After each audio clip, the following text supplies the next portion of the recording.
So good day. Dito ko i-explain kung paano ito inumpisahan ginawa. So dito nyo makikita itong public static void main. Ito ang main function kung saan mag-start ang execution ng program. Tapos itong console.writeLine, kung makikita nyo, hinihingi nito sa isang user na ini-input ang bawat gustong nilang bilang ng grow para sa butterfly. Kumbaga yung pinakang ini-encode na program.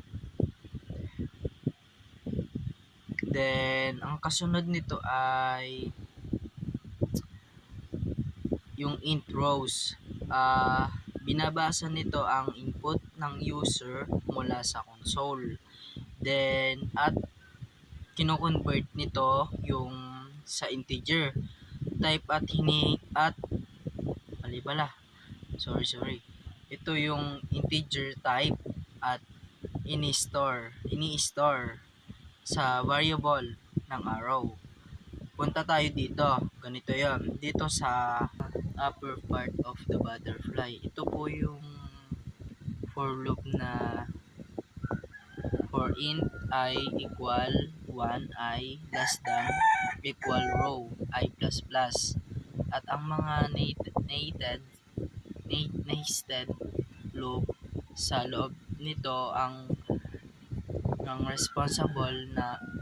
responsible sa paggagawa ng upper part ng butterfly ang isa sa loob ng loop bago ang nagsisilbing row number ang mga nested loop ay nagsasabi kung gaano karaming star at space at saka ang ilalagay sa bawat row para makabuo nitong butterfly. Then dito sa for int I equal mali. For int I equal 1 I less than row I plus plus. Ito ang outer loop na nag-i-iterate para sa bawat row dito sa itaas ng bahagi ng butterfly. Bago dito naman tumutukoy ang lower part naman nito ay halos kapareho lamang ng upper part. Pero baliktad na kumbaga ginagamit pa rin nito ang mga nested loop para ma-print itong star at space. Pero ang outer loop for int I equal row anong tawag doon? Ang minus 1 I greater than equal 1 I negative.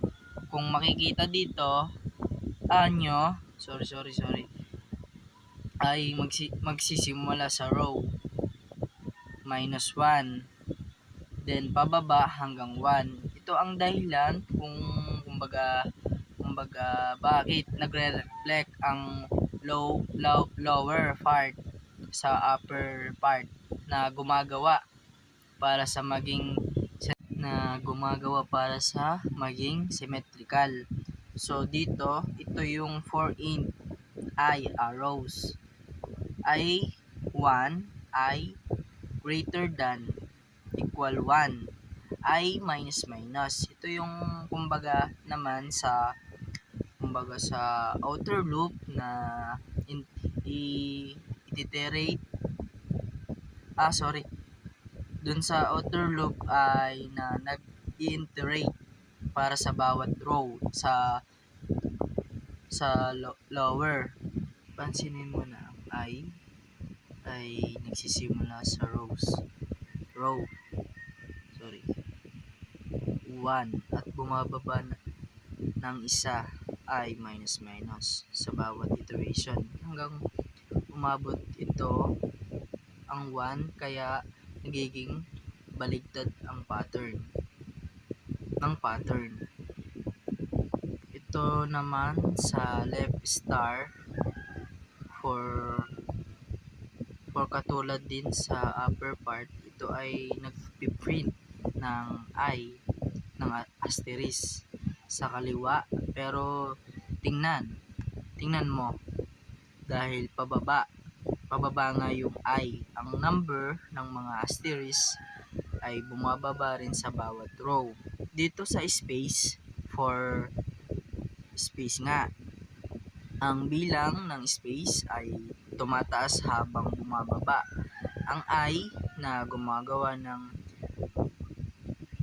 widening effect na nagre-reflect sa narrowing effect sa upper part.